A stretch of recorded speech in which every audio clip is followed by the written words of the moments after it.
All right, y'all, back with another one, man.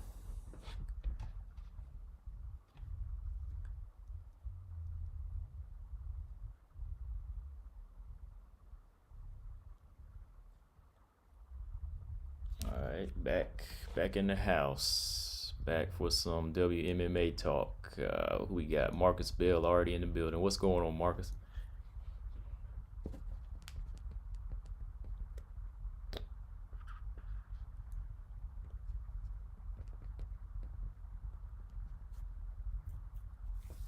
Tonight is fight night. I think the main card, when I say the main card starts at 10.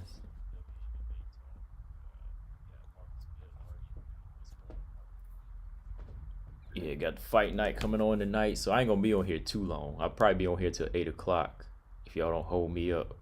If y'all don't hold me up again, then I'll be on till 8 because I'm gonna check out this Bellator card.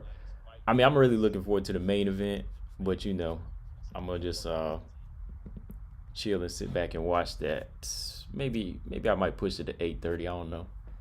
We'll see. Roger, what's going on, man?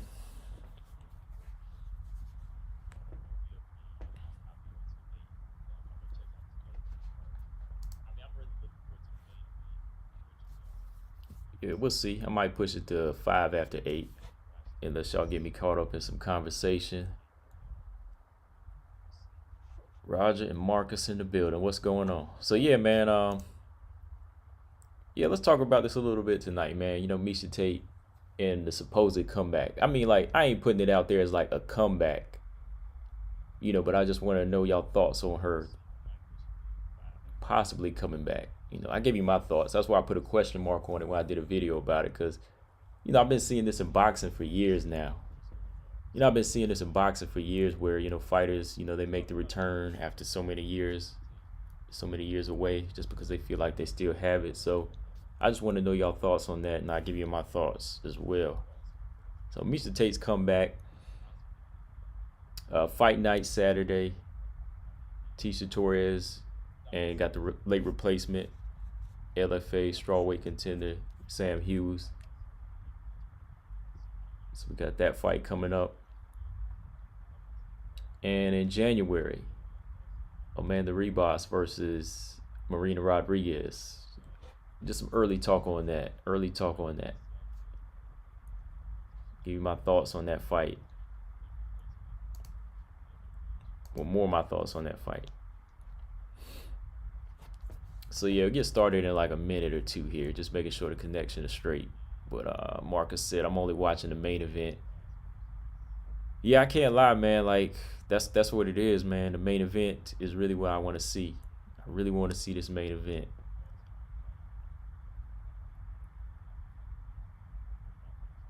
I mean, this would have been a good time to throw on some more, flyweight ladies. Throw some flyweight ladies on there, just to kind of say who's going to be the next to battle for the title against the winner of McFarlane versus Velasquez. But they didn't put any women on this card. I mean, no featherweights, no straw weights, and nobody, man. They didn't even put a straw weight trying to make a debut on this card. I was like, wow, no women except the main event.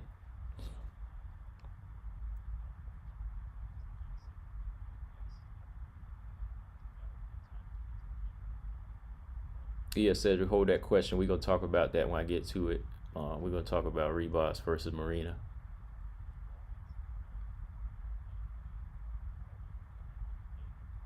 Yeah, the undercard starts at like 8 o'clock. I think it's on YouTube, so I think you can't watch it on YouTube. They usually do the prelims on YouTube, and then you can watch the main. The main event is on, like, I think CBS Sports Network or something like that.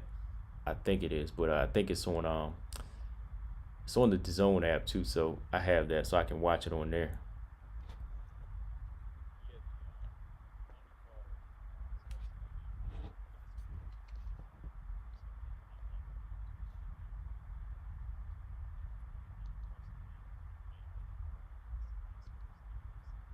But yeah, man, like I was saying, I saw that news you had posted, Marcus. One of y'all, I know George. He had talked about it too. George Page had talked about it, and of course, I know No Filter MMA. He did a video talking about it. But do you really think what do y'all really think about Miesha Tate's return to the octagon, if she is planning on it? Because let's see here, I don't see any updates except that 3 days ago she posted that she was back in the gym at Extreme Couture MMA, just getting in some sessions, working out, and she said that I'm back. And like I said, I'm not really reporting it as like she is back. That's why I did a question mark on it. But what do y'all think, man? Like, do you think she's just in there getting back into shape? Do you think she's just back in there getting in sessions trying to stay in shape? Is she back in that fashion, or do you think she's back in the fashion of actually thinking she can compete again? Because in my opinion, like I said, it's not shocking to me, because I've seen it in boxing so many times. Guys, they'll always say that they're done with the sport. They don't feel they have it anymore. Then next thing you know, like a week later, they'll return to the ring. Or, maybe like after 2 or 3 years, they'll return to the ring. And usually it has something to do with money. You know what I mean? If you haven't really taken care of your financial, if you haven't really taken care of yourself financially, then a lot of the times, if that was your only income, you will have to come back to boxing, whether you like it or not. And I don't really see Miesha Tate in that type of situation, because I know that after she retired, she did go to one championship as an analyst for a while. She was a commentator over there, and I thought she had some other ventures going on. But like I said, when it comes down to the sport, a lot of these athletes, they still have that competitive nature in them. And that's a dangerous thing sometimes. They can take it, that competitive nature, it stays with them till they pushing 50 and 60. And I mean, you just saw Roy and Mike come back.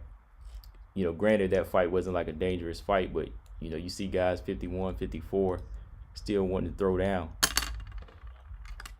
So I really wouldn't be surprised if she was coming back. But my question is, should she come back?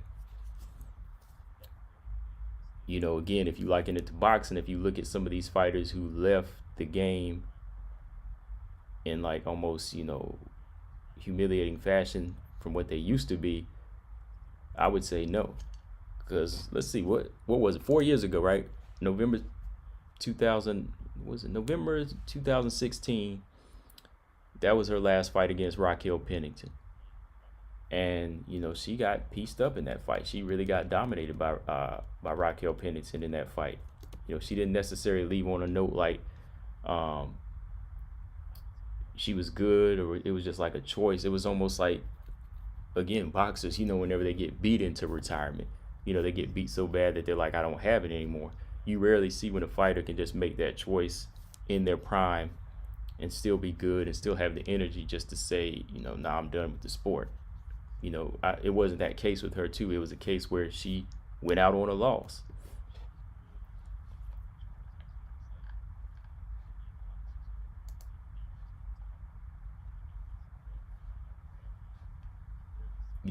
Back-to-back losses, of course. She got beat 2 times in 2016. Of course, you remember getting stopped by Amanda Nunes in like the first round, just got beat up by Amanda Nunes, then choked out.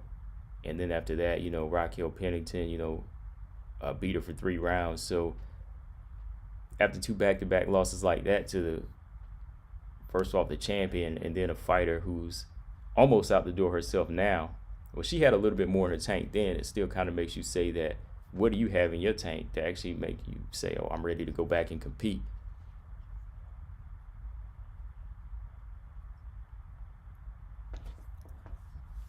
And Miesha's been out for a while, like I said, doing the family thing. She's got the she's got the kids and the husband now. And maybe it's one of those things, whenever you got that family life situated, you did that for a few years, you might start getting back into that mode where it's like, I want to go back in the octagon now that she got that part of her life that she wanted. That's in that's in good standing. That's put together, that's developed where she wanted it to be. Maybe she just wanted to come back now. But again, it goes back to the question, are you going to be ready? Because you didn't necessarily leave in the best fashion.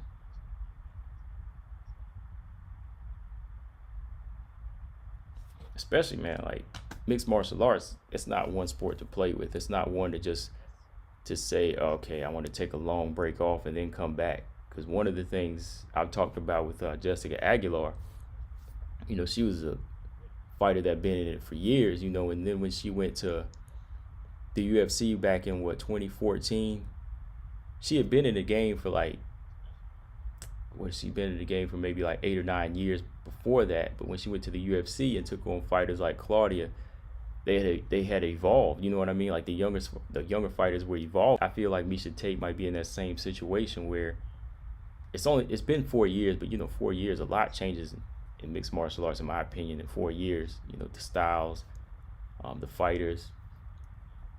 So has she evolved? Can she evolve now at this point at 34? Can she evolve with the time and learn new things, especially when you were losing to fighters like Nunes and Pennington? And when she fought Holly Holm, that was a fight that she was losing before she came back in that last round and scored the submission win. So there's a lot of questions.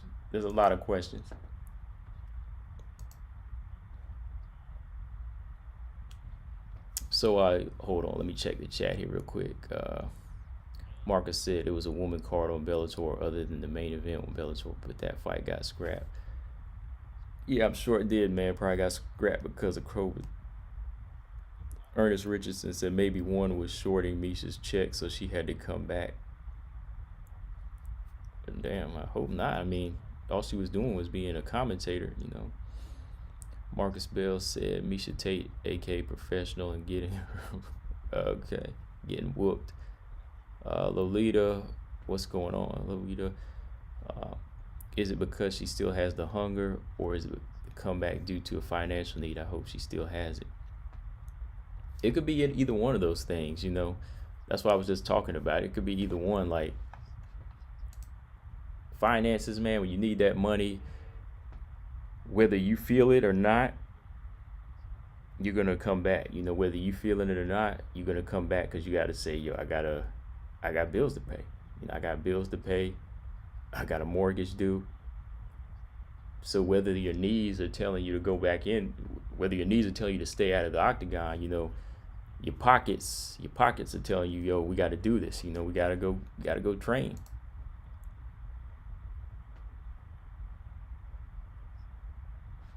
But like I said, I don't know their personal lives and I don't know their financial statuses. But I mean, she just doesn't look like a fighter or ex-fighter that was in the need to come back because of money. I could see her coming back because of, like I said, alleged. I could see her coming back. If she is coming back, it would be because of hunger. Because I had to give Miesha Tate credit there. She would take on all comers, and she did like to test herself. And in my opinion, she didn't duck anybody. She fought everybody, win or lose. So she might be at a point where she does want to come back and test herself, and she probably wants to do it before she's at 40. Because 34, it can consider be out of your prime in the age when you're on the downside in combat sports. But she did take 4 years off, and maybe she was taking care of herself then. Maybe she was still trying to keep her mind sharp and just staying in shape, not fighting shape, but maybe she was staying in good physical shape. And she's a fighter that's been in the game since I started watching WMMA. Like Miesha Tate is one of the earlier women that I've seen. One of the earlier women that I've seen, like when I first started watching, like back in 2008, so, and she had started before that. So yeah, like she's been in it a long time. Maybe she just needed a break.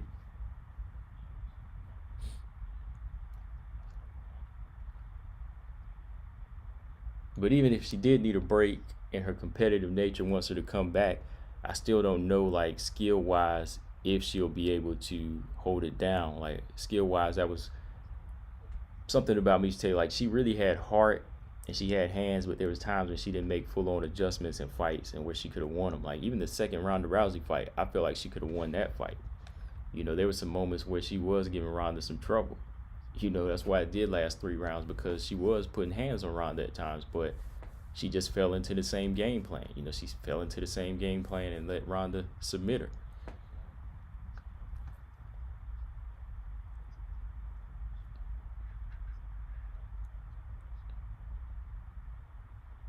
but she could hold her own like amongst the I'd say like the B and C level fighters, second tier fighters, you know, because after that she went on a winning streak, didn't lose for a while, and but almost lost that Holly Holm fight, but that was the title winning fight for her. You know, she won it, but as soon as she went back in there with like top level fighters like Amanda Nunes, she lost it again. So that's another question. You know, having been out, will she even be able to compete with the second tier fighters and the third tier fighters? Let me see here in the comment section that Lilia said at 135. I don't know, man. I really don't know. Like, I'm guessing that she will probably come back at 135 because I don't know if 140, you know, I don't know if 145 would be too big for her. You know, I don't know if featherweight would be too much for Miesha Tate.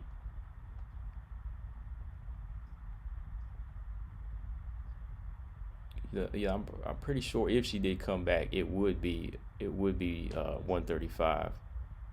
Like I said, I'm just guessing though. Marcus said Miesha couldn't beat Ronda for nothing. Yeah, I think it came down to not just a skill set.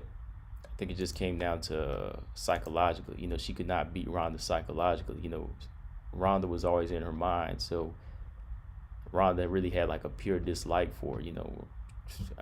Like I said, I don't know their personal business or anything, but yeah, Ronda just had like a personal dislike for her, and it didn't translate over to like hate where it blinded her. It translated to, yo, I want to defeat this girl. So she always had that one up over Miesha Tate in the fights.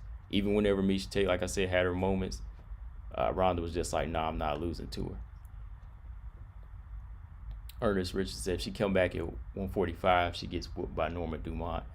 Well, Norma Dumont, I think she's on her way down to 135. Even then, Norma Dumont at 135 would be trouble. You know, Norma Dumont still would be trouble for her at bantamweight or featherweight. Lolita said, wasn't she training when she was pregnant? I think she was. She was just doing some light training. I think she was still doing some light training at the time, and that was when she just full on stopped and, you know, left it alone. Of course, when she started really starting to show.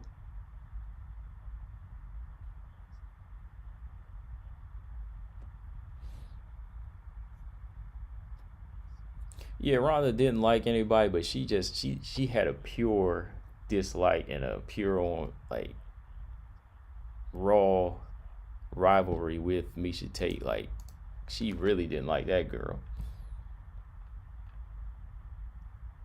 Like, whenever she was supposed to fight Kat, Ronda and Kat were supposed to fight, they didn't really have a beef. You know, to me they didn't really have like a beef like she did. I know she tried to force a beef with Holly Holm, and Holly Holm didn't fall into it. And I don't think she had really like a problem with Sarah McMahon. Like, you know, Sarah McMahon seems cool, so you can't really just try to start a beef with anybody.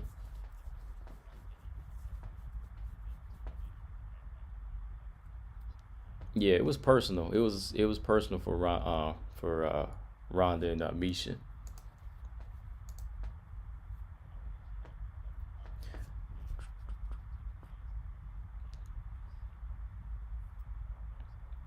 But yeah, like I was saying,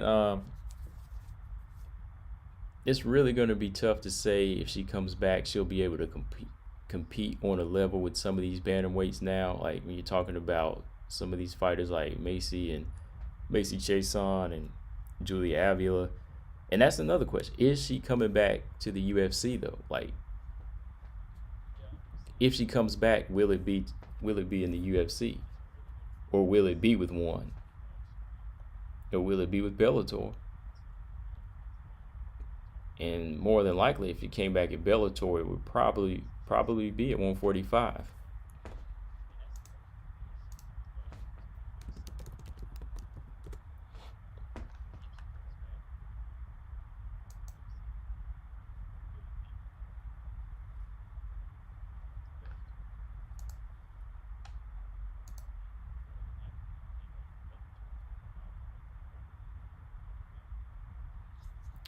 Lily said Ronda did not like any female that she thought was competition for Dana White's attention.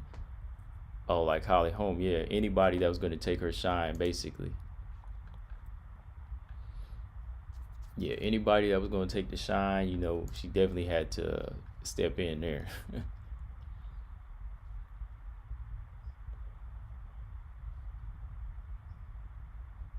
Yeah, but that's like my thoughts on that. I I hope it's not because of money. If she is to come back, I hope it's not just for financial reasons, because like I said, that's the type of situation that can get you really hurt. But at 34, she feels like she can compete. I mean, she might need to go to like another organization for a while and see how things go, because with Dana White cutting so many people right now off the roster, I don't see him really signing Miesha back to the UFC.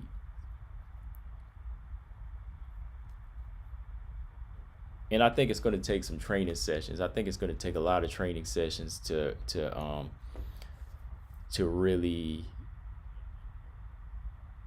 tell her if she's ready or not. Like if she really starts to get hurt and sparring and things like that, it might not even come. It might not even get off the ground. You know, the comeback might not even leave the gym. You know, she might just say, "I changed my mind."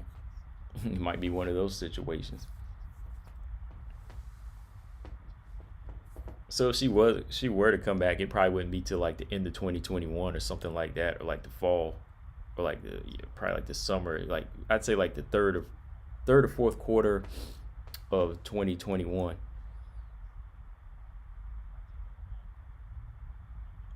You know, so give her time to really see if it's back.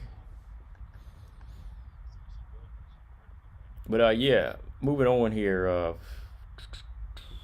Tisha Torres and Sam Hughes. You know, Tisha Torres has a new opponent now because Angela Hill tested positive for COVID. So Tisha Torres is stepping in. I mean, Sam Hughes is stepping in for Tisha Torres. I think it's going to be an interesting fight here, man. You got a veteran versus a up and coming, um, versus a young prospect, you know, or contender. I call her a contender now because she did contend for a title at strawweight in LFA. In my opinion, almost won the title, you know, before Vanessa Demopoulos was able to submit her. But this is going to be a fight where I feel like Sam Hughes is really going to have to come in here and make a statement, because you know she's dealing with a veteran. Hold on for a second. Did you see that Tisha Torres video? No, which one? What was it, on Instagram?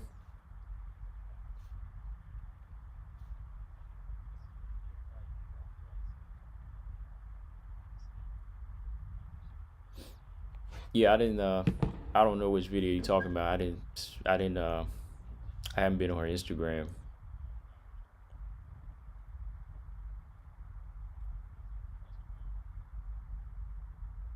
Yeah. Yeah. This is gonna be a fight. It's gonna be similar. It's kind of similar to, not style wise, but it's kind of a similar situation where Brianna Van Buren took on Tisha Torres. You know, you got a young up and comer from another organization that stood out, and they're gonna come in there against somebody like Tisha Torres, and they got to prove themselves. They got to prove themselves against a veteran. You know, it could go one or two ways. The veteran can school them, or they can go in there and say, "Yo, I'm the new, I'm the new blood in the strawweight division." And I think Sam Hughes, I think she has the goods. I think she has the goods to make this a good competitive fight and possibly pull off the upset, but she's going to really have to stay committed to what I've seen her do in some of her past LFA fights, on WMMAX. No, I haven't seen it. I haven't been over there. Yeah, because one of the things I do like about Sam Hughes is her striking ability and her boxing ability. You know, she's really good at like controlling the range and, you know, putting punches together. She can be a solid, aggressive striker. You know, she knows how to keep the range and not take too many shots. Very, very tricky. But somebody like Tisha Torres, I think she's really good at fighting off the back foot too. You know, if you're an aggressive fighter, she knows how to move in and out. You know, she has the speed. She knows how to counter. And that was something about Tisha Torres, her early style. You know, she was a smart fighter, like a points fighter. You know, she didn't really have power, You know, like it took forever for her to get her first like submission win. Like I don't think she has any knockouts or stoppages on her record, if I remember correctly. But I think Juliana Lima was like the first person she submitted. So that's definitely in the cards. I definitely see her going in for a submission in this fight. But this is going to be a fight where I think Sam Hughes is going to really have to be able to use timing. You know, on a faster fighter. You know, you got to go in there and extend those shots as soon as Tecia Torres tries to come on the inside, similar to how Marina Rodriguez was able to do. You know, keep her completely out of your zone. When she tries to come in, you just got to knock her back with the long kick or a jab. Because let me see, Tecia Torres, they got her listed, I know, at like 5'1". I want to see her reach, what reach advantage Sam Hughes has here. Let's see.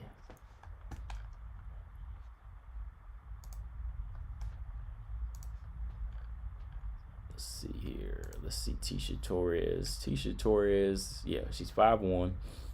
She has a 61-inch reach, and I know Sam Hughes is probably like 5'4".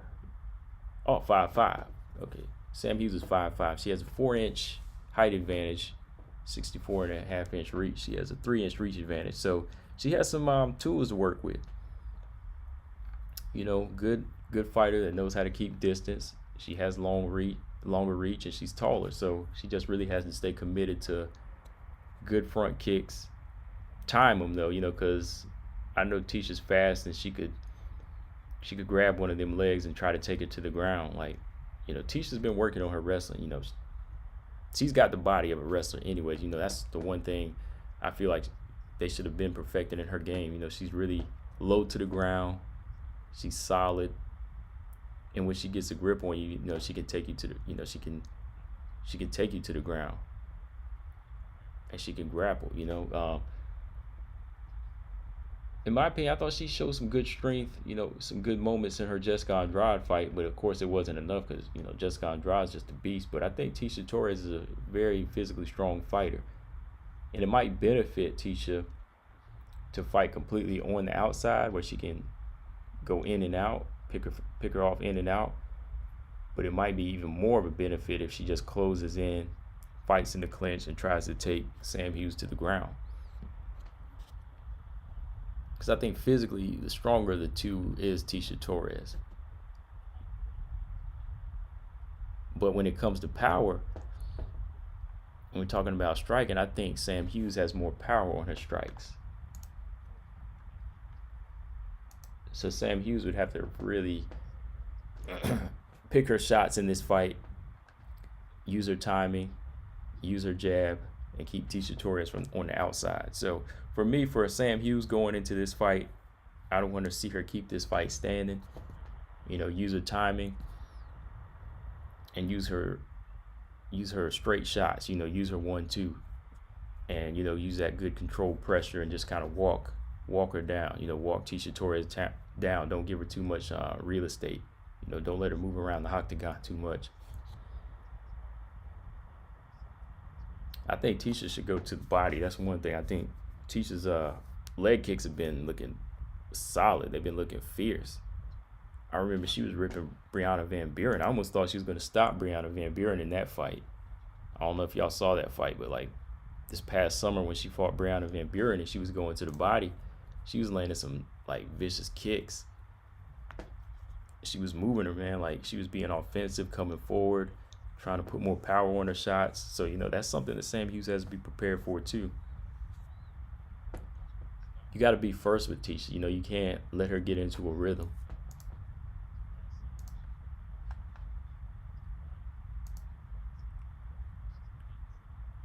But I don't know, man. Like, I like both of these fighters. I don't really have a horse in this one. Like I said, I was talking about this the other day with somebody. But if y'all had to pick, who would you pick? I'm not gonna pick anybody for this one. I'm gonna be stubborn like that, because it's not like a major like fight. So I'm not gonna really break it down. Like I said, I'm a fan of Tecia. You know, I've been watching her for a while, and I'm a fan of Sam Hughes as well. I just kind of know what both fighters are capable of, and some of their weaknesses and some of their strengths, what they've been improving in. and that's kind of just what I wanted to talk about. But Marcus said he's got Tisha. Okay, but I do that sometime. I say I go in with the may the best fighter win mentality. That's how I'm going into this one. I got Tisha. Okay, Lolita says she got Tisha too. Okay. So yeah, y'all got Tisha for this fight, which more than I can definitely see that. She's a veteran in the game, and Tisha's only losses came to the elite. Tisha's losses only came to the elite ladies. The stronger. Those champion bred fighters. Like Whaley, Andrade, Joanna, tall, long fighters like Marina Rodriguez. Like when she was going in there with all four of them back to back, I was like, wow, Tisha's got a lot of heart, but she was lacking the skill to fight them fighters, But none of them was able to stop her. That's how tough Tisha is. So yeah, that's something to factor in this fight. Her toughness is something that Sam Hughes has never faced before. So Sam Hughes has definitely got to overcome the toughness of somebody like Tisha Torres, because you could get the respect from her, but I don't see Sam Hughes stopping her in this fight. Like if she was to win, it would have to be by decision. You're not going to stop a fighter like Tisha Torres. I'm going to be honest.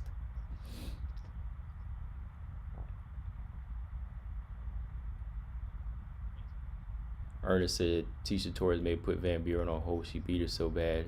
She dominated. I know Brianna Van Buren is out right now because of pregnancy. She has a baby right now. Did she have the baby or is she still pregnant? I'm not sure, but last I seen, she said she was pregnant. But yeah. But yeah, even before that, I was like, wow, man, Tisha just went on another level in that fight and made Van Buren look out of her, out of her class in that. But like Van Buren had no answer for anything. Like that's what I'm saying. Like these up and comers, like Sam Hughes included, they got to be prepared. Like Tisha's learned a thing or two in these tough fights that she's lost. Like a loss ain't always a bad thing. Like Tisha may have lost 4 fights in a row, but that was like to some big competition, and at the same time she didn't get like beat down. Like she wasn't dominated, she wasn't stopped. She was learning from these fights. Andrade, she had some moments in that fight. Whaley, she had a few moments, but they still beat her. But she learned from them. She dropped decisions to all these fighters, so she could still really learn from those fights. Yeah, she's still pregnant. Okay, Marcus. Yeah, Tisha outclassed Brianna Van Buren. And for this fight, like I said, I'm a growing fan of Sam Hughes, but you got to be on your game with Tisha. Tisha's taking in experience, toughness, speed that Sam Hughes has never dealt with before. So there's a lot of tools that Tisha has going in here that, Sam is going to have to, step out the box.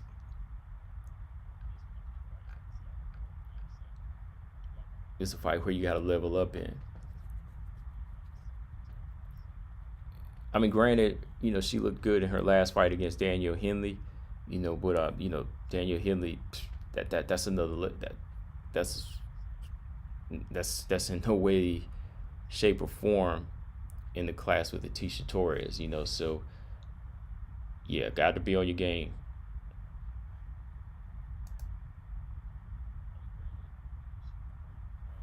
If Brianna was back, a better choice for Sam Hughes would be Brianna. I agree with that. Yeah, man. Like Brianna versus Sam Hughes would be a good fight.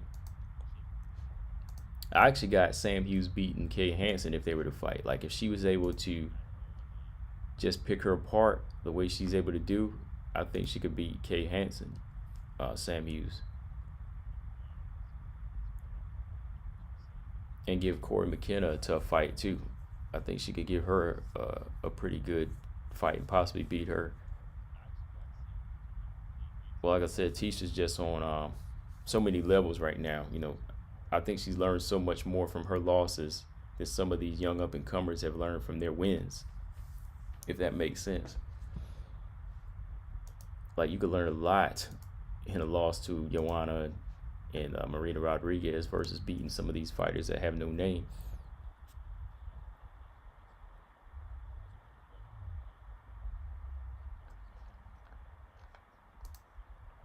But yeah, going into this one, no pick for me.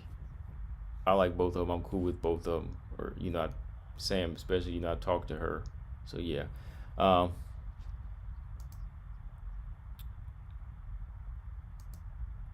UFC needs that atomweight division. Yeah, they could use the atomweight division. Let's see. Lolita said, could Brianna win against Corey McKenna? Ooh, that's a tough one. I don't know. I don't know about that. Excuse me. I don't know about that. I don't know. I think Corey McKenna is pretty close to being well-rounded on her level. She's not one to be taken down easily, because Brianna can bull in there and grab you and take you down, but I think McKenna has very strong legs. She has solid takedown defense. She knows how to reverse and take you down as well. So I don't know about that fight. I might lean a little bit towards more of McKenna. She can do a little of everything that looks impressive. It's starting to grow. So I like Brianna, but yeah, Corey McKenna, I think, might be a little too much. Especially for a first fight back, it might be a little too much too, man.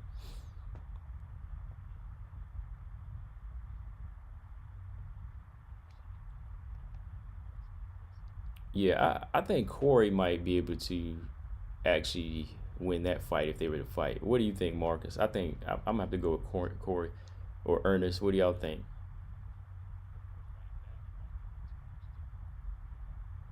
But yeah, let's move on here. So y'all got Tisha on Saturday night. Let's see. Yeah, let's do a little pre-talk here. Amanda Ribas versus Marina Rodriguez.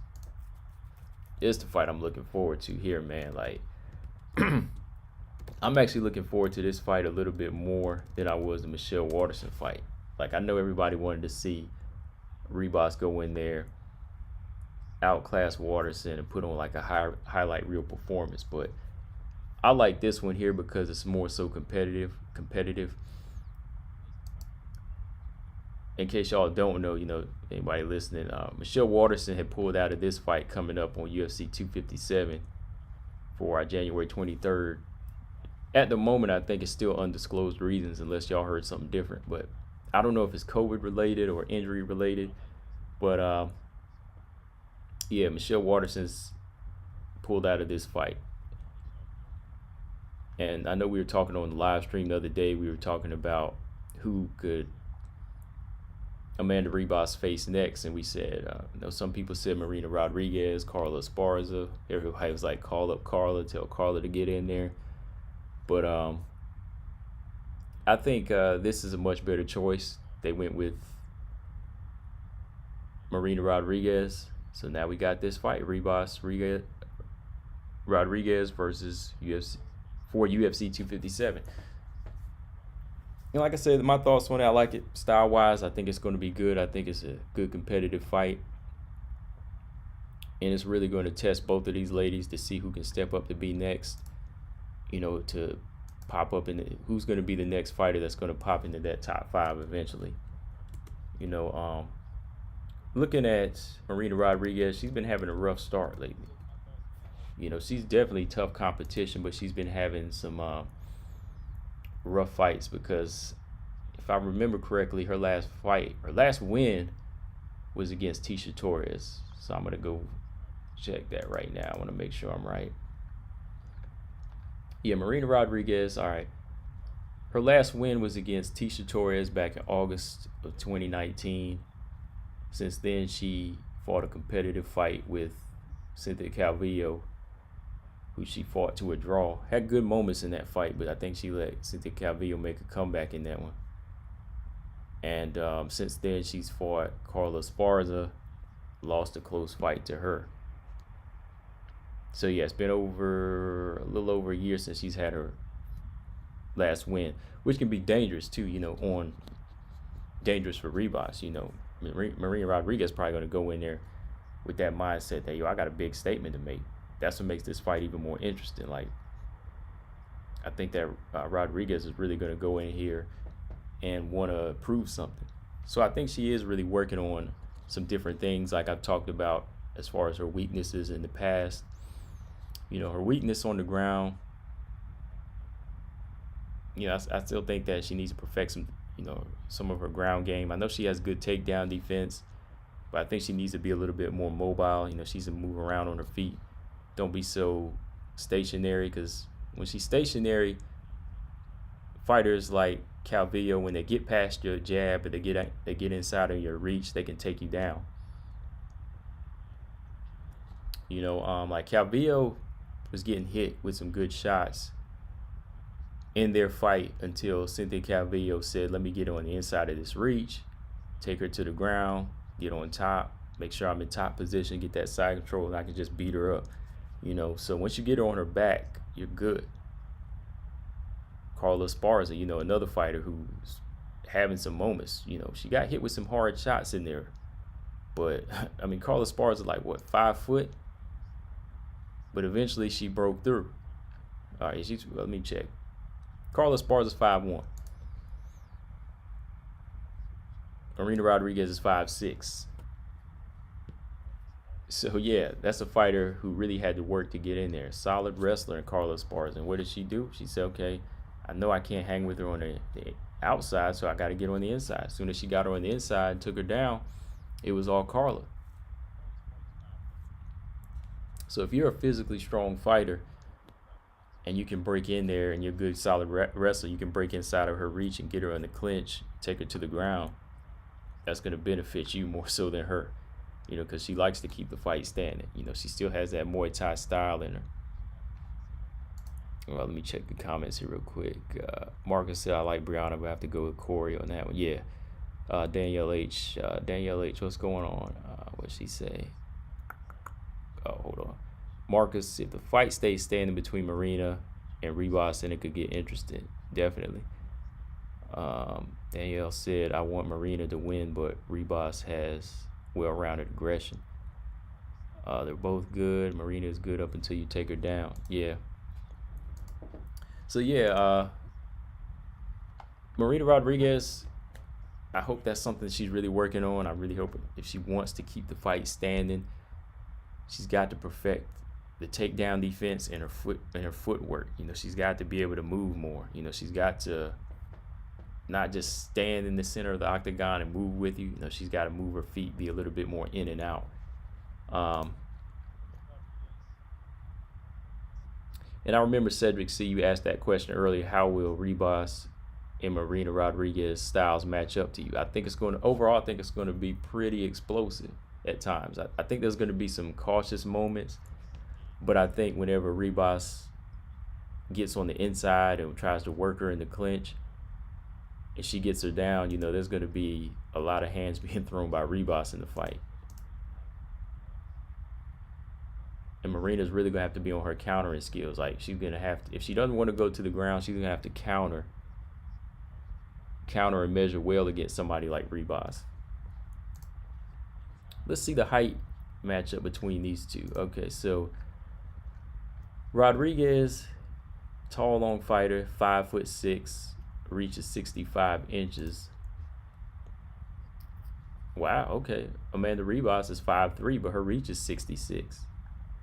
Sometimes these don't really match up to the ones that are actually going to be on fight night, the tail of the tape. So, but we'll go with this. So Rodriguez is 3 inches taller, but her reach is 1 inch shorter than Ribas. And Ribas has a long jab too. Ribas got a long jab. She was putting that jab in the face of Mackenzie Dern in that fight.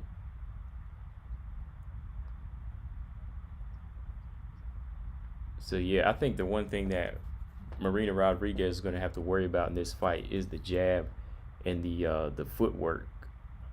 of Amanda Ribas. Like Amanda Ribas, when she's striking, she's got like this unorthodox footwork. You know, it's kind of like, it's hard to describe. Like it's kind of side to side, but sometimes it's like in and out. Like she's making a W. Like if you ever look at her feet, she's just kind of making like a W, and then you know she's stepping back diagonal, and then she's coming back in at you at a diagonal angle. But I think that even if she does do those certain moves with her feet, I think Marina Rodriguez will figure it out at some point. So to me, I think that Marina Rodriguez, Ribas will have to take this fight to the ground and fight in close. You know, she'll have to fight on the inside in this fight or take it to the ground, because I think eventually, if you try to stand with Marina Rodriguez, she gets a little bit more comfortable and she'll adjust to your style as long as you're not pressuring her. Daniel said, do y'all think Marina would have success in the clinch? Her being a Thai fighter, I think she would have success if she gets her in a Thai clinch and she works knees. I think she would. But there's going to be some back and forth moments because, you know, Ribas, it depends on how hard she puts that pressure on her against the fence, you know, like she did. Well, that's Paige Van Zandt, so I can't compare that. But, you know, I feel like Ribas really did put some good pressure on her, and she had some good moments like that with Mackenzie Dern, but she stayed on the outside. Mackenzie Dern more in that fight, so it's really hard to say.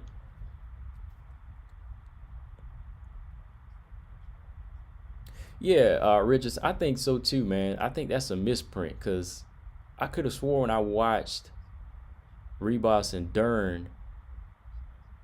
When I watched that fight, I think the tail of the tape said she was 5'5" or something like that. She was taller than Dern.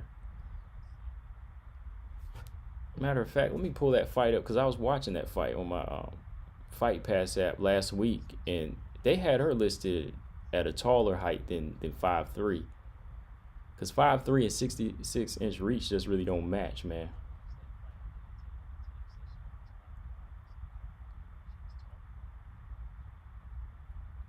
Yeah, I think that's a misprint too, man. Hold on, because on Fight Night, she looked taller than that. She was taller, like by 2 inches than Mackenzie Dern.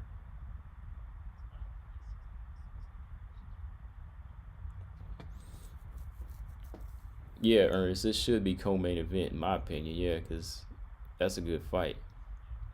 Cedric says he's got to go with Amanda Ribas. Yeah, it's gonna be a good fight though. Just yeah, like I said earlier, look at it. I think it's going to be very competitive. Um, Another good fight to push Ribas up the rankings, and a good fight to get Marina Rodriguez back in the winner's circle. You know, to kind of put that light on her again, because for a while, you know, I was like, you know, Marina Rodriguez is that next thing. You know, she's very dangerous, but you know, she fought Calvillo to a draw, then she lost to Carla. It made us say she got some things to work on.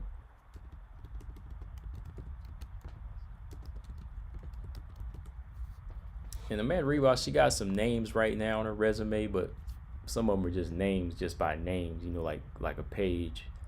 I mean, she dominated Randa Marcos, and she submitted Emily Whitmire.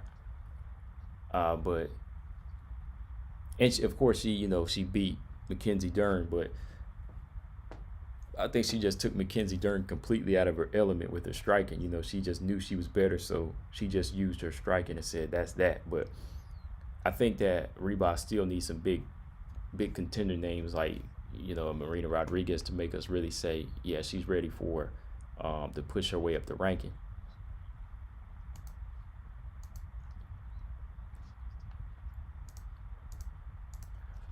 And I know if I could pull that damn fighter, I could tell you right now, man, I know she was taller than that, because that just seemed weird. Yeah, 5'3", 66-inch reach.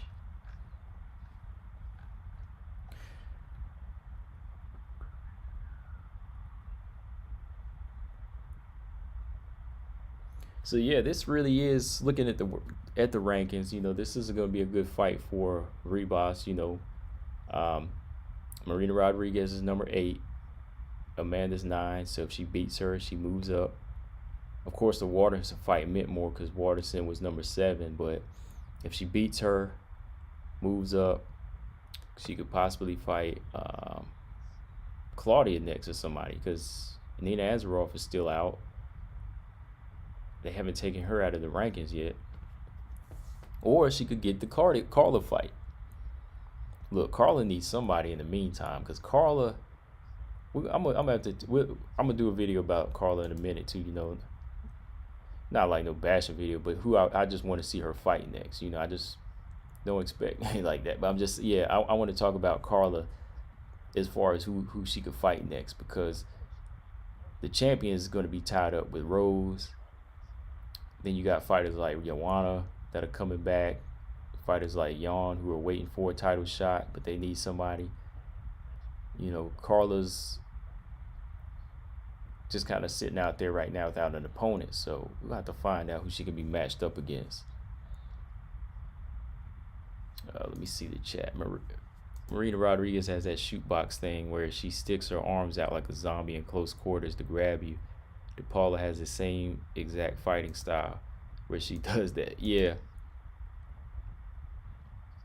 you kind of stick the arms out like that, yeah, to either measure or push them back, or I know. But if timed right, that could, you know, that could be dangerous. Ribas will counter with the power jab to stop that zombie thing, right? That's why I say it could be dangerous. Like, you stick your hands out, try to like grab over somebody's shoulders, boom, you come up with the jab straight up the middle, because Ribas is committed to her straight jabs, you know, her straight right hands. You know, she pops you up the middle and she's out. So this is really going to come down to speed versus timing. You know, I think that Ribas got the footwork. She's got the quick hands.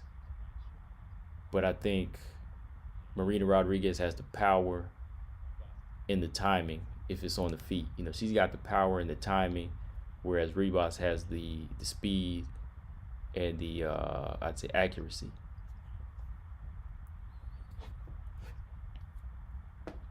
And Ribas got power. You know, speed is power. You know, that's speed kills. You know, so if you committed to throwing shots, that, you know, those shots that you don't see coming, they hurt the most. So yeah, like the speed can calculate the power too.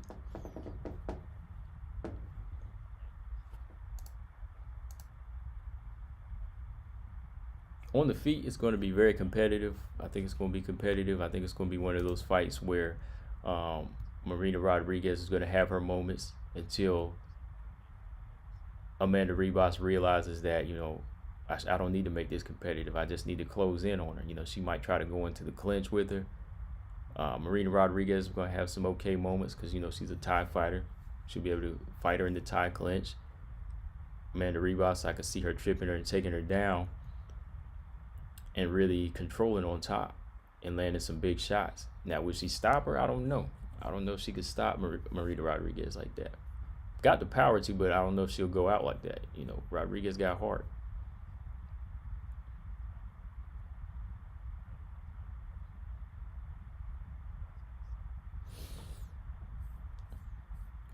Ernst said Marina dropped Aguilar, and a lot of people can't say that. Yeah. You know you got something if you can get that veteran out of there like that. I mean, Wei Li, she destroyed Aguilar like one round. Was it one round? It was like one round. Robert Henry, what's going on, man?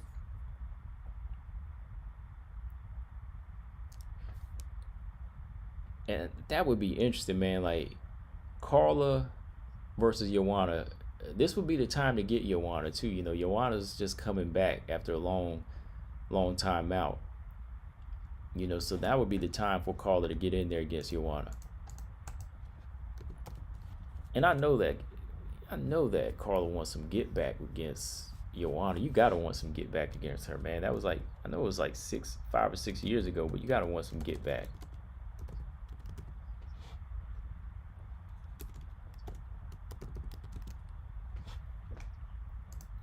So yeah, what do y'all think? Is this a better fight? Y'all like this fight better than Ribas versus Waterson? I like this fight better, honestly.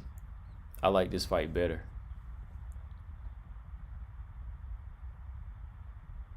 Colton, what's going on, Colton? Colton said Ribas will take her down and submit her. Yeah, that would be her. That's gonna be her. one of her keys to victory is to not keep this fight standing and take her to the ground. And I think that's something that Marina's really been working on. Got to go in there and work on your takedown defense. Got to work on your grappling game.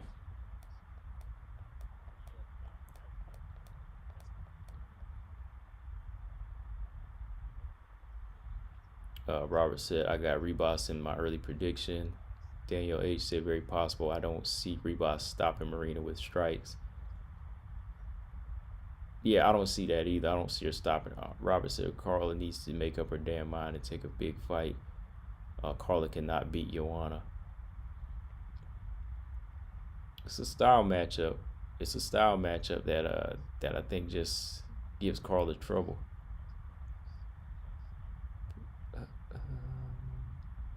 I could see her not wanting to take the fight because it would disrupt the title challenge, This is a better fight than the Waters fight. Yeah, rather watch this than Michelle getting beat down. JJ's takedown defense will be on point for Carla.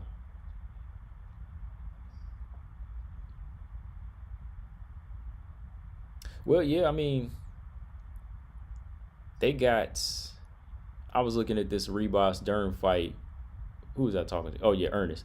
I'm looking at this Ribas Dern fight. This UFC fight, they got her listed as 5'3" too.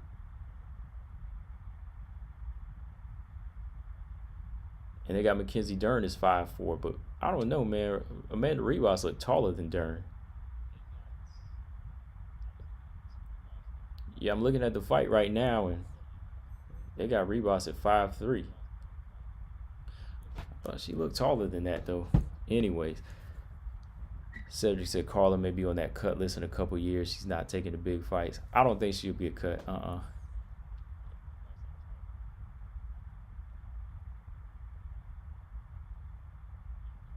Cedric said nobody speaking on Dern Verna. Oh yeah, I got my prediction coming for that one. I ain't dropped it yet, but I was just kind of saving that one just to drop the prediction on that.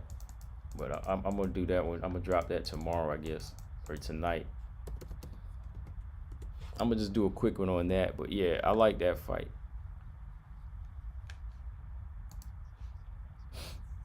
Yeah, that's a good fight though. Dern and Jandaroba. I like that fight. Well, let's talk about it a little bit then. Colton win is Tatiana Suarez getting back in the mix. Tatiana's actually out of the rankings right now. I don't know if she will be back in the mix right now. As of now, like I don't know if she'll be in fighting shape anytime in 2021 either.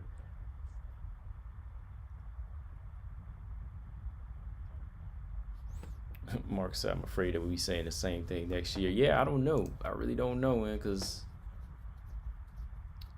I don't know if she'll be cleared to fight. So she's just been taken out of the rankings.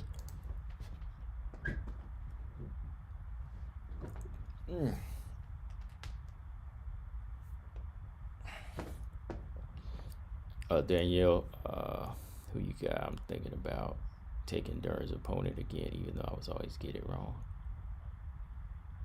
I'm actually going with Dern. I'll go ahead and give you all that prediction to Dern versus Verna. I'm gonna go with Dern in this fight. I think this is gonna be a fight where Mackenzie Dern knows that she's already got power and somewhat better striking game than Verna, and she might just put that on the back burner. Like she knows she can take it to the ground and submit somebody or certain opponents, but I don't think she's gonna want this fight on an even playing field. So if she knows her striking and her power and her hands are better than another fighter, then she's gonna use it.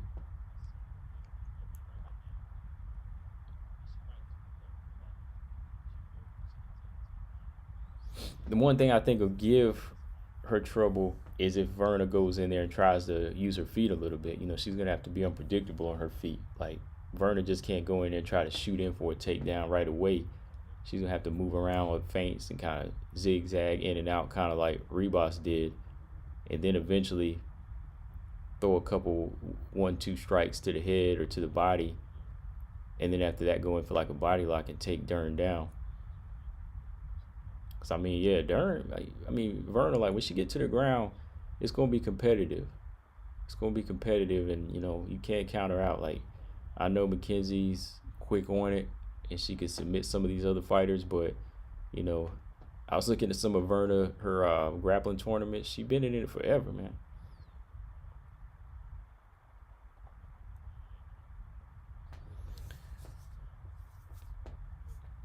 So when it goes to the ground, it's pretty much 50-50. But if it stays standing, I'm going to have to favor Dern a little bit more because, you know, she's been working on her striking. I know that. But even before that, I felt like, she was more so impressive with the hands a little bit.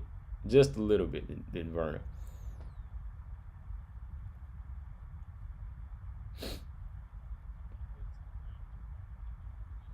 Roberts was that Cedric said Carla is forgettable. Now she's not the same anymore. The amount of level competition is not for her right now. She's going downhill, same as Claudia. I think Claudia is going downhill worse than Carla, though, in my opinion. I mean, she was given 2 wins against Angela and Carla, but I think Claudia is actually going downhill. Like if 2 fighters, you have to choose between 2 fighters to get cut, I would go with Carla. Excuse me, I would go with Claudia. I'd go with Claudia because I think Carla still has more in her tank. But that's just me. I don't know if everybody else agree with that, but that's just me. I think that Carla has more in her tank than Claudia does. Because she had that controversial win over, man. Nah, Carla beat her. So did Angela Hill.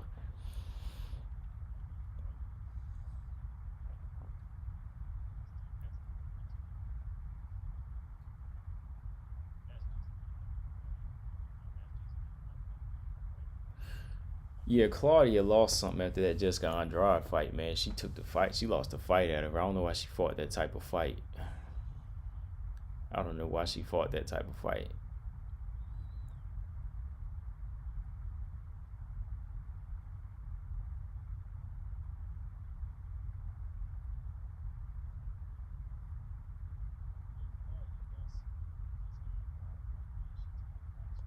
Yeah, I know that Mackenzie's been looking all right. Like she's really on point, as far as her weight and everything. So if she gets right on her weight and she comes in there on weight, looks ripped like she did last time, man, like I could see her going in there and winning in big fashion over Verna too, man. Like I know Verna's competitive now. She's competitive, but something about her momentum with Mackenzie Dern's momentum is just crazy right now.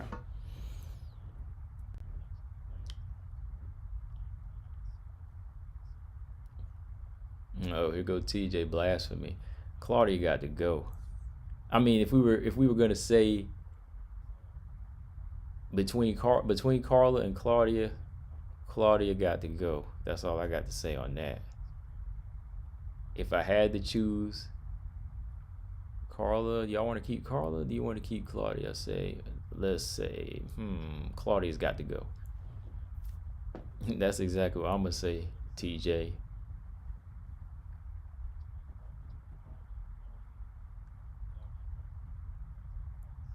People want Dern to win because she's hotter. Cedric C said that. Not really.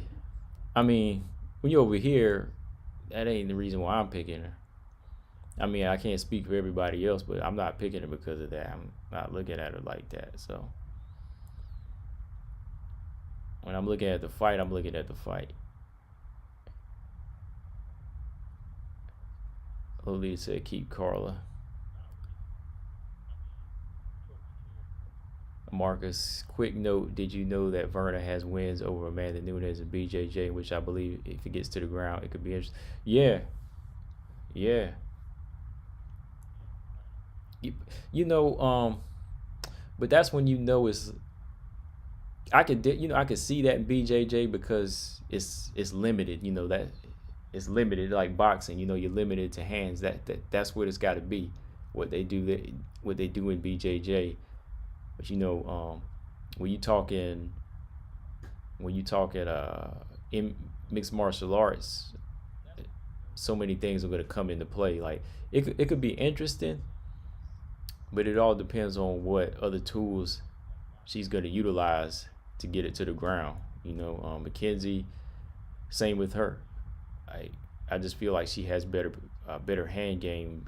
More power on her shots too, to make it a little bit more one sided. Knockout in this one. Don't always go for the submission. Try to go for a knockout.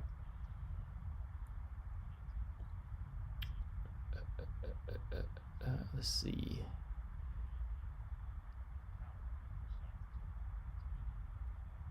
And yeah, because Mackenzie Dern, she submitted the giant boy, that giant girl, Gabrielle. Mackenzie Dern submitted her like she was tiny as hell.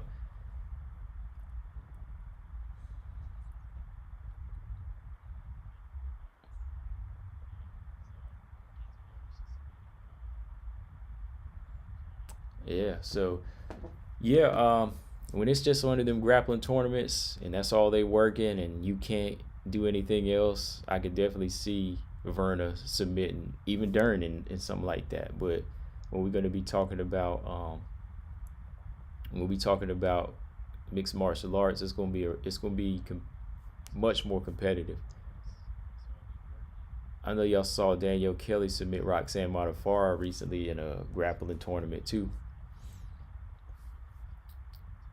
Let's see what we got. I'm talking reckless and blasphemous.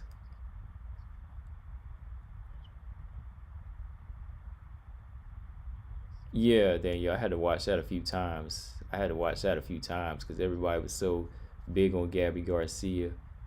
They was like, Gabby Garcia is this beast and everything, and I was like, what? I was like, this girl right here submitted her. I was like, Mackenzie Dern done submit this girl like 7 times her size.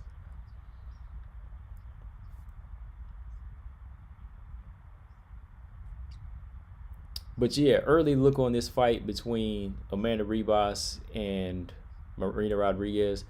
Good fight, good explosive fight. Like I said, I'll probably go back and break this one down since it's next month, and I have a pick for y'all then. But right now, I see it as going back and forth. I don't see it go in 3 rounds either. I don't see this Rodriguez going 3 rounds. So, what about y'all? Do y'all think this fight's gonna go 3 rounds? Shout out to a Wild Squirrel Bros posse. Oh boy, here we go. Claudia's only loss was to an oxygen tank. Marcus, boy, he go in. He let you know. Marcus is part of that team cut Claudia. He's ready to put on that start a team called Team Cut Claudia. Told you, man, Claudia got to. If I had to choose, I ain't gonna say she got to go, but if I had to choose between Carla and Claudia, Claudia's got to go.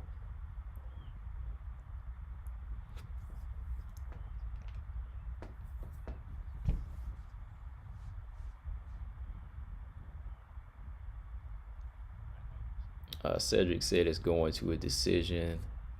TJ Ali gas is out. Oh boy.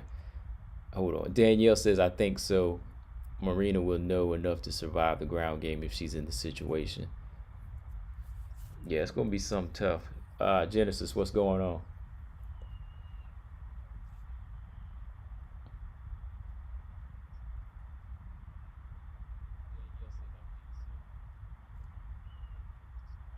Genesis Green in the house. Of course, TJ, the president of the Claudia fan club, is in the house.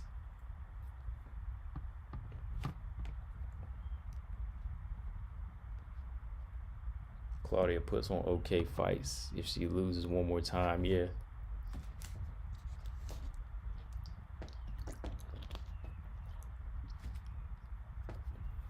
Yeah, I don't know if she even. I can't really say she puts on okay fights anymore. Like her fights are very average now. Like she just don't exceed, or she she's not really trying like she should.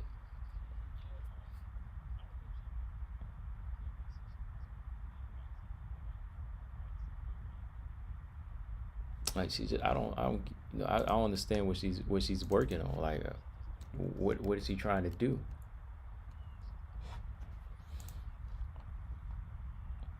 I mean, she's still, to me, 32 years old. You know, she's still got some game left in her, but she's just not making the, she's just not evolving. PJ Claudia beats your favorite fighter, whoever that is. I guess my favorite, let's say, okay, my favorite fighter is Joanna. I'm gonna just say that then. I'm, you know, just for kicks, and Joanna's my favorite fighter then. Jessica Andrade's my favorite fighter.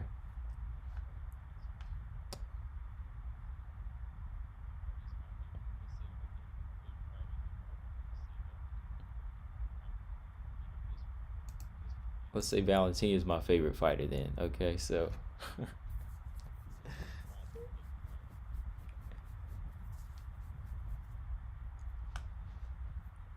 does she still beat your favorite? Does she still beat my favorite fighter? Jessica Andrade is not my favorite fighter. I'm just saying though. JJ always wins. Exactly. JJ always wins. Like I'm finding a refound appreciation for Joanna lately. Like I've don't really like her attitude with certain things. You know, I don't like her attitude, you know, like her bullying attitude, but when it comes down to her training and her approach to the game and when she comes back to fight, you know, I like Joanna a lot, you know, in that aspect. You know, when the hands are flying and the talking's not, you know, is non-existent, you know, it's all good.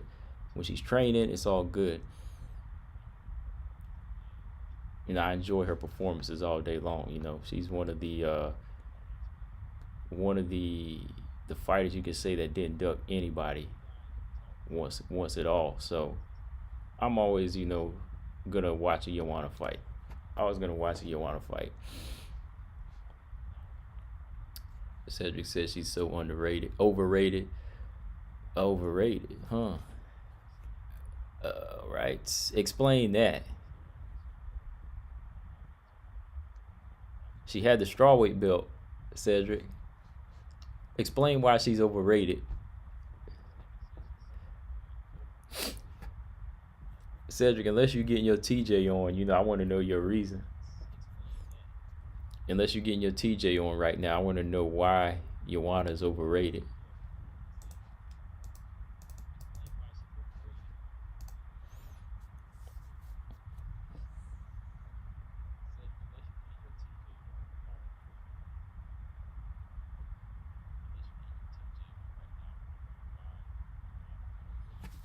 Yeah, I got to know why you think she's overrated.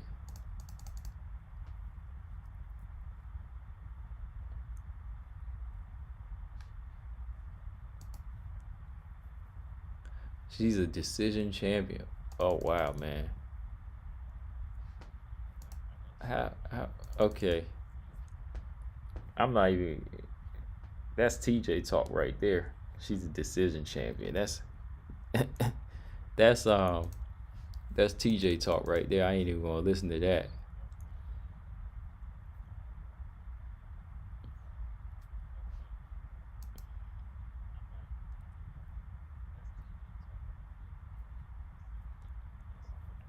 Yeah, I watch Joanna fights all day. You know, I don't care. You know, I like all the Joanna's fights, in my opinion. Even the ones where she losing, I'll go back and watch them because I mean, she brings something to the table. She brings something to the game. Honestly, waiting for her to come back. You know, I'm just waiting for her to come back to the game. Carla need to make that fight happen if she just wants to get that get back though.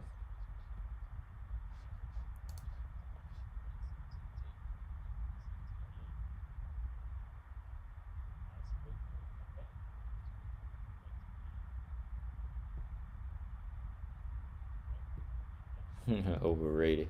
All right. So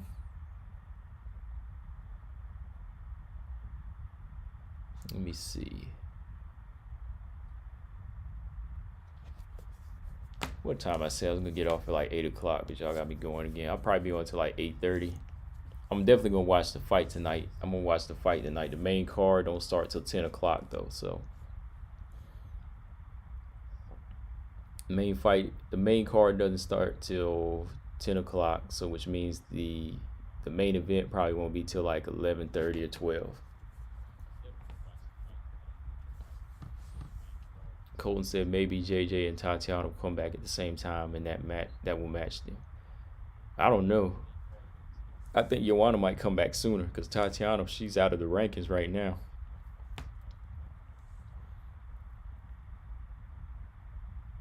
Danielle said I used to think that until she fought my favorite fighter, poop, she has a chin. Yeah, Joanna got a chin. Like, she's got a chin. She's durable.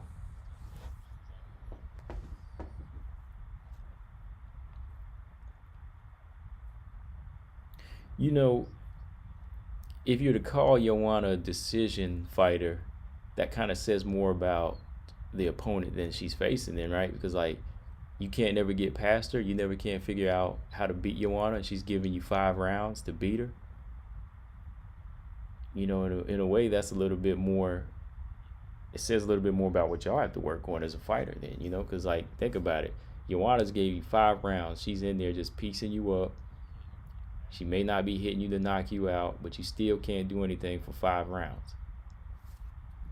It's one thing if somebody comes in and just blitzes you and knocks you out like Jessica Andrade. You could say, okay, I wasn't up to that power. The girl came in and bum rushed me. But Joanna's got you in there for 5 rounds just working you, and you still can't do anything.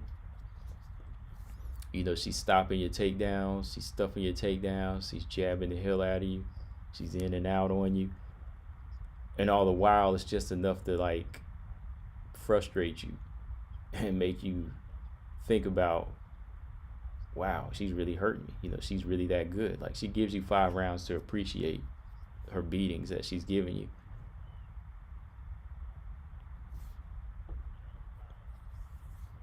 So why can't she finish anyone she's been fighting since 2014 if she's so great?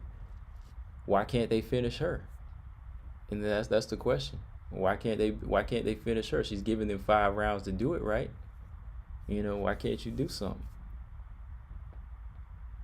See, Rose Namajunas went in there and said, I'm gonna figure this style out, and then I'm gonna time her, and then I'm gonna land this big check left hook and drop her, and I finished her. You know, that's what she did.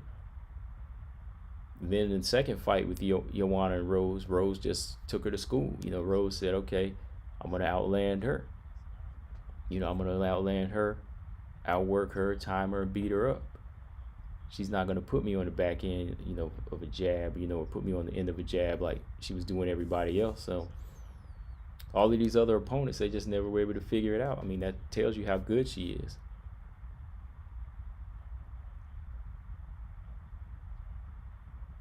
See, Jessica Andrade is finishing people, right? But what does she have? What does she have to fight somebody on the elite level? Like when she fought Joanna, or like if she fights Valentina, what does Jessica Andrade have other than the slam or the power? Joanna showed you that.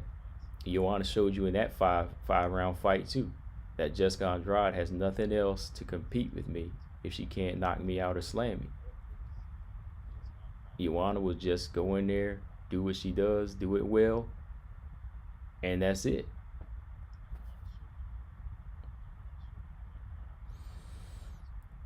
The little leader said Andrade is evolving. She's evolving very slowly. Like she's learning some things here and there, but there's some things that she should have been doing right now.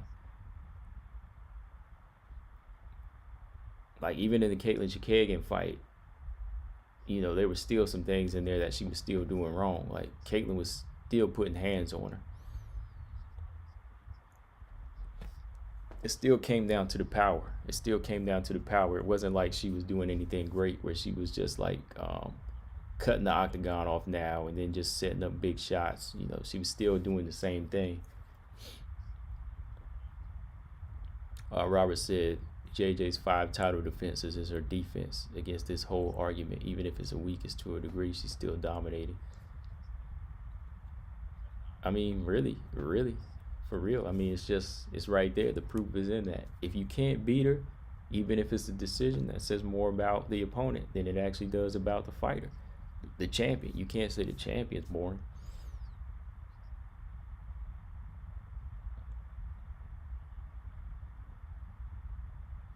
Oh boy, TJ Tom, look at Andrade's record.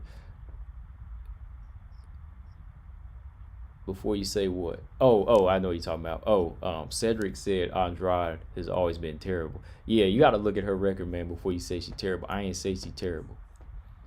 I say she's limited.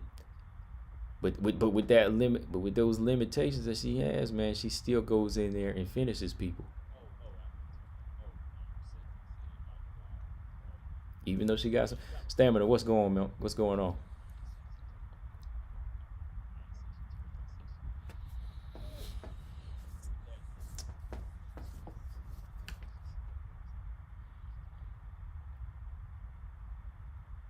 That's, let's see. Cedric says she's terrible. I can't say she's terrible.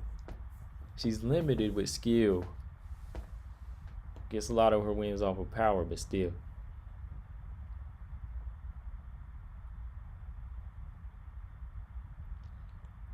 Robert Henry said there's some cutting off the octagon in that Chikagian fight, not just enough for Jessica to show big improvements. Right, that's what I'm saying. Like, Jessica had her moments like here and there where she would cut it off, but then there was some times where she would just go right back to following Caitlyn. Like, it wasn't like a whole big improvement in her game, like in her arsenal. Like, she's still not setting things up with her right hand, really. She was still swinging wild, too. And the head movement that she was using in the Andrade rematch wasn't really even there. It was almost non-existent.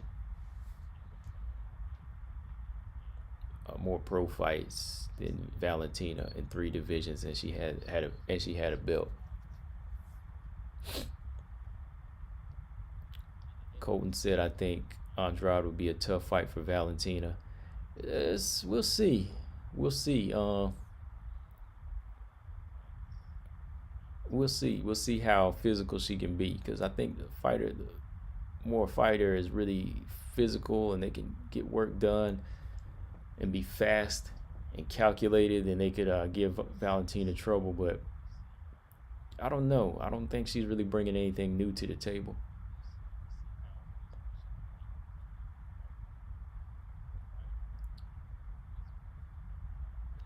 Cedric said, take my name off your keyboard. I just got here.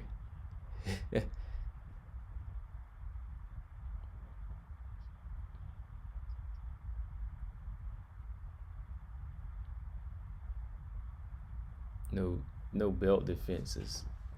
Who has no belt defenses? Joanna or no? Andrade doesn't.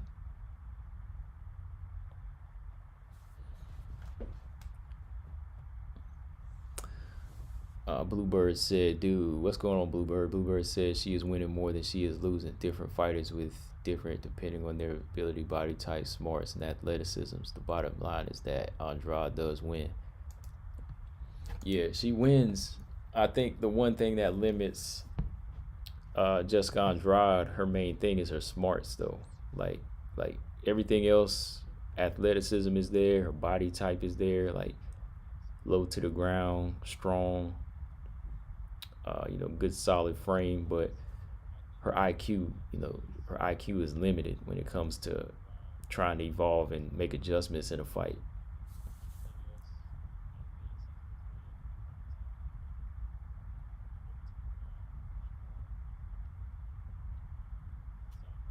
And yeah, she got some violent wins, like Danielle said. Like, Jessica Andrade is like a beast, man. Like, I can't say she's terrible, man, because she's destroyed a lot of the girls in the strawweight division. Like, terrible people don't do that. I mean, I don't even look at her resume right now. I mean, Jessica Andrade, like, so if you really think about it, that really puts Joanna up there higher, because Joanna pieced her up. it took her apart.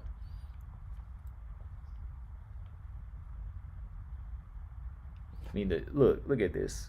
4 years ago, when she moved down to 115, she took out Jessica Panay. She beat JoJo. She beat Angela Hill. Lost to Joanna. Went right back on her streak of beating Claudia, Tisha Torres, Carolina, Rose Namajunas. So she beat like 7, solid strawweights. When it came to the elite, though, like Joanna, Wei Lee,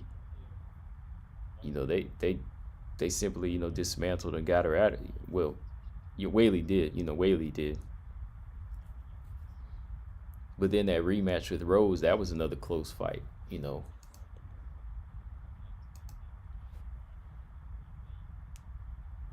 Andrade is a beast, but but that has prevented her from evolving. I agree, but she's not terrible. Yeah, that's what limits her. Her smarts. Like, she can be a beast all day. Like, there are fighters that don't have belts that are beasts, but if you really want to be a champion, you need them smarts. You need to build that IQ. You need that IQ part.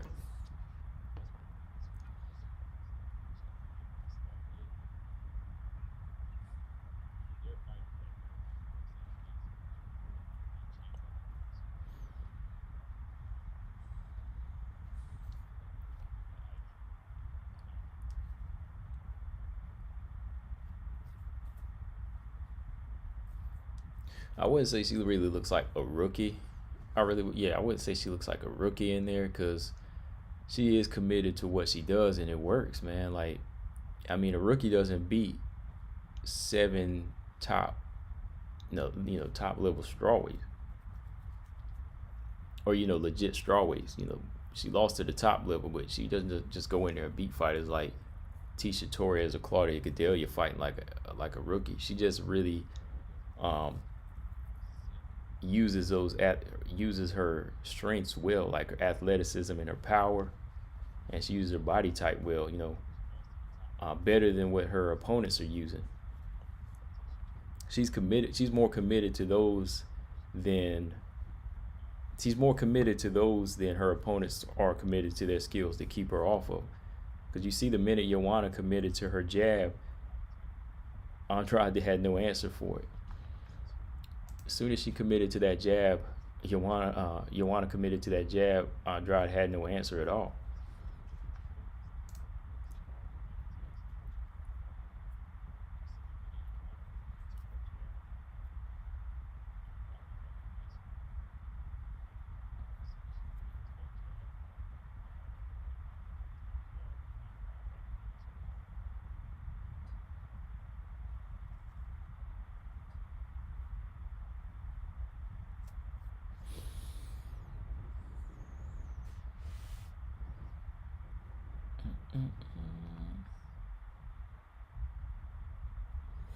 Colton had said what Andrade eats such hard shots every fight, keeps coming forward. You think her chin would give out eventually? I think her chin is at a point where it's not going to take as many hard shots now.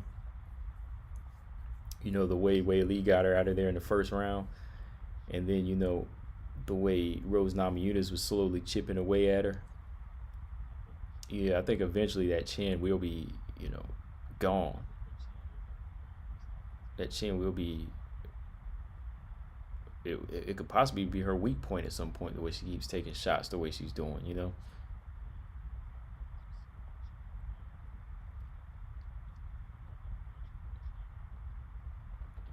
Like, I don't see Jessica Andrade ever beating Wei Lee, in my opinion. I don't see her ever beat, that type of style of fighter. And I don't see her beating,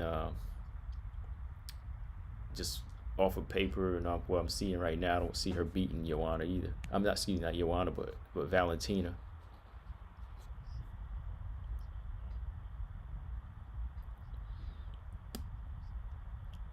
Rushing Valentina would not be wise to do. Yeah. Yeah, you rush Valentina, man, you're gonna get it. Any fighter that kind of rushes at Valentina, that's basically tailor-made. Tailor-made.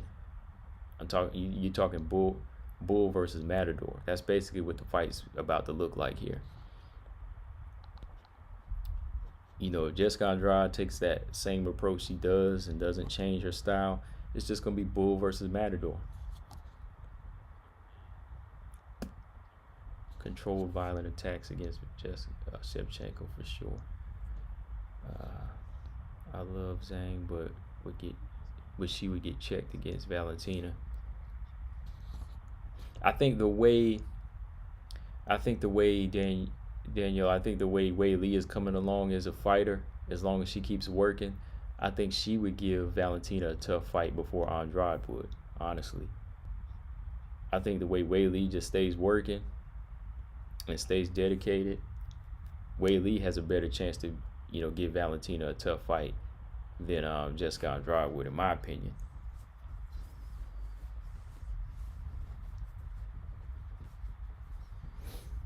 Because, see, I can say Jessica Andrade is tailor-made.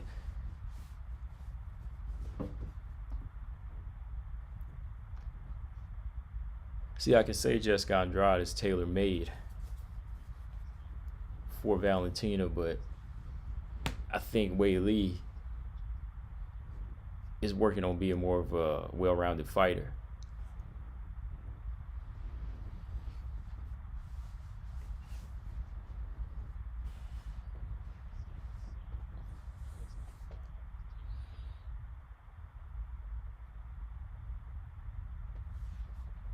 Wei Li versus Bullet, you cry if that happened. Talk about a super fight. Yeah, I want to see Wei Li in this Rose fight first, but before we really push her in there. I mean, she's gonna really have to do something against Rose to make me say, okay, yeah, she's needing to move up to 125.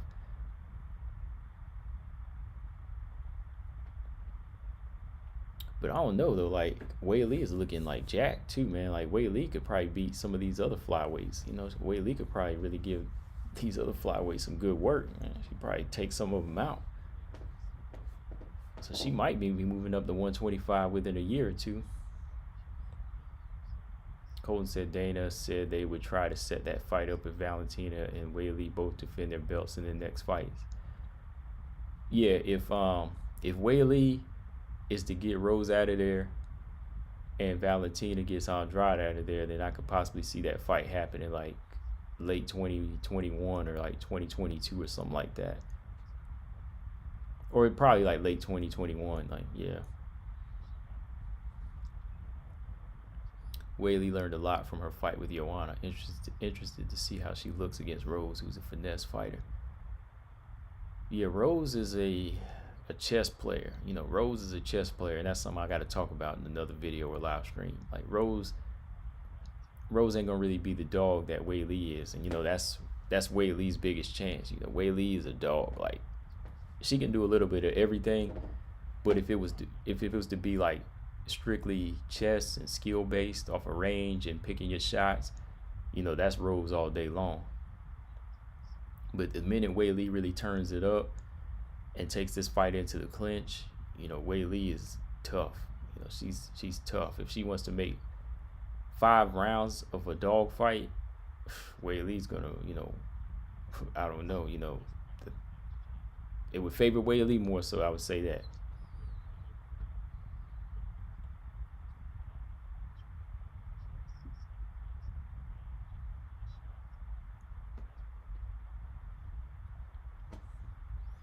All right, Robert.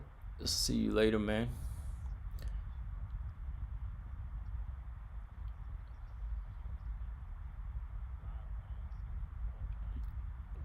Marcus said in that case, Wei Li is going in an early slaughter against Valentina.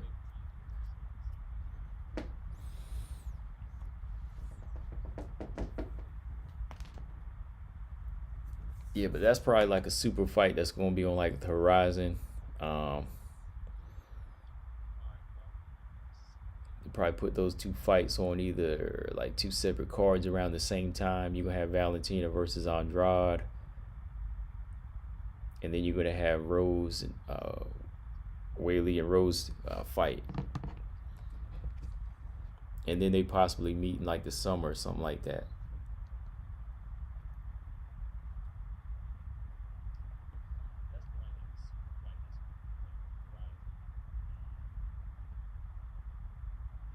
I don't know though. I mean, I'm kind of been wanting that. I've been wanting to see Valentina versus GDR. I don't know why I like that matchup for some reason.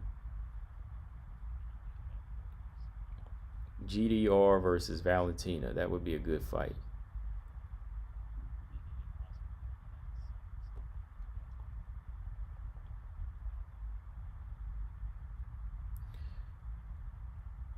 Yeah, probably like a summer thing.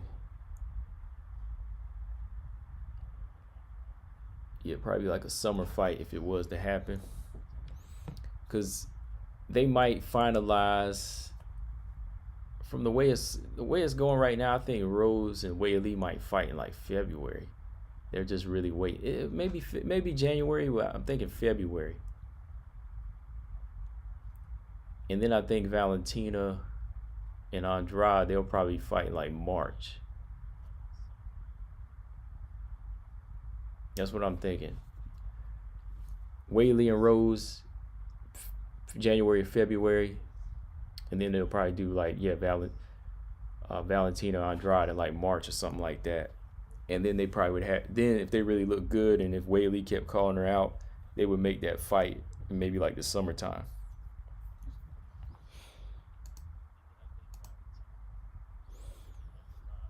A Bluebird said Rose is stealing rounds all day using that footwork to get the first 3 rounds on accuracy. Andrade was about to KO Rose in the rematch. She gets hit way too much.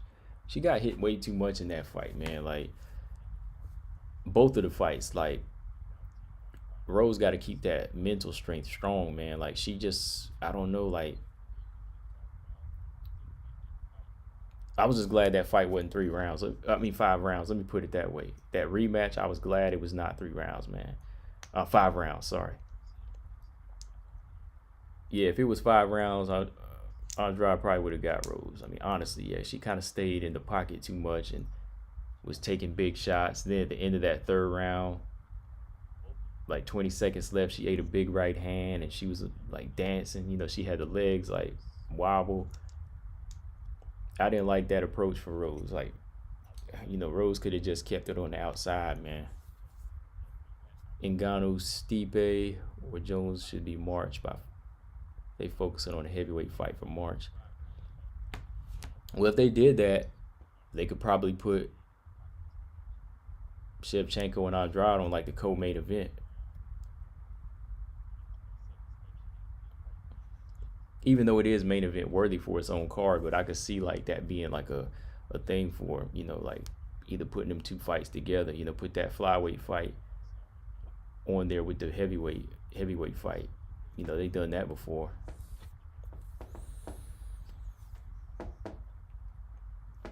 Why do a lot of what you say Rose can't lose focus? Why is this a common narrative? Yeah, man, it's common. Like you look at her skill set, man. Like her skill set is good. Her skill set is fine in what she does, but go back and look at some of her fights when she loses focus. That's whenever you see her start to go down. That's when she starts to lose. I mean, no fighter can lose focus, but whenever you completely just like withdraw from a fight, I mean, if you look at the Jessica Andrade fight, you see what happened in there. Like that first one, she had the game plan, but then all of a sudden, whenever she just let her close in and just ignored the game plan, she got slammed. It wasn't like Jessica Andrade was meeting her skill for skill in there. She just kind of let her fall. She fell into her game plan.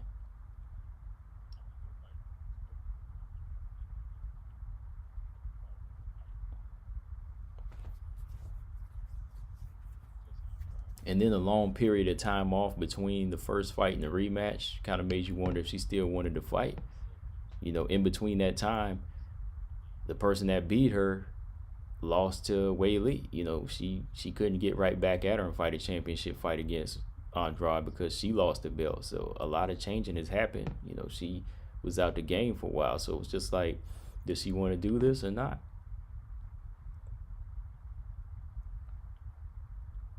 Colton, will they ever put a women's title fight as the main event again? I think they will. I think the if they ever make Shevchenko and Wei Lee fight, I think if they ever make that fight, I think that'll be a main event. It would be worthy. Shoot, Rose and Wei Lee is a worthy main event in my opinion, you know. Because everybody even thought Valentina versus Maya. Everybody thought that fight was a main event, you know. Everybody thought Shevchenko versus Maya should have been the main event a couple weeks ago. But any of those fights are main event worthy in my opinion, man.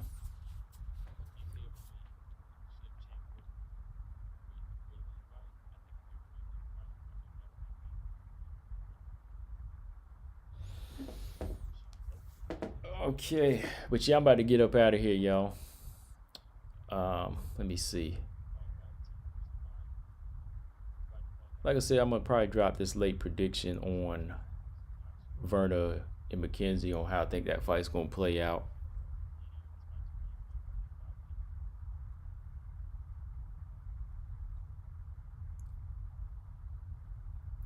All right, got 4 more minutes. I'm gonna get up out of here. I think you might be right about that. I think Rose just wants to have kids, raise goats, and plant a garden.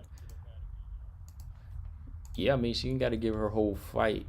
You know, she ain't got to give her whole life to the fight game. You know, she's only 28 years old, so if she wanted to get out now, that would be fine.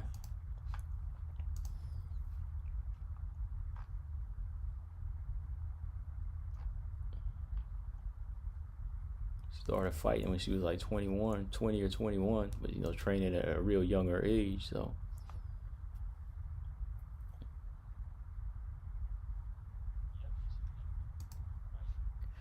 Stamina said I have a theory about the main event thing. If I remember, I'll raise it on a live stream someday. Well, yeah, keep that thought, Stamina. Maybe we could talk about it on the next one. Maybe you can come on in and talk about it, Stamina. I think next time I do a live stream won't be till like, because I'm gonna be busy the next few days over the weekend. I probably won't be back on the live stream till Monday. So if you want to talk about it on like a Monday thing, you know, I'll send you a link. Just hold that thought on whatever it is. Colton said, "Wait, what is this Miesha Tate comeback thing?" Yeah, we were talking about that earlier, man. I don't know, man. Like, you know, she had posted up she was back at Extreme Couture Fitness, and you know, she said I'm back. So I don't know. You know, like I said, it's just a question thing. Right? Is she back or is she not? Does she need to come back or did she not? So it's probably could be nothing. It could be something, but I really don't see her like coming back to the UFC. So we're just kind of talking about it, conversing about that a little bit.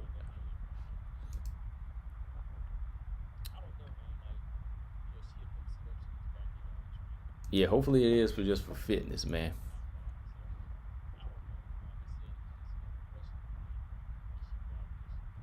Yeah, for sure, Stamina. Yeah, it's not time sensitive. Yeah, cool. Yeah.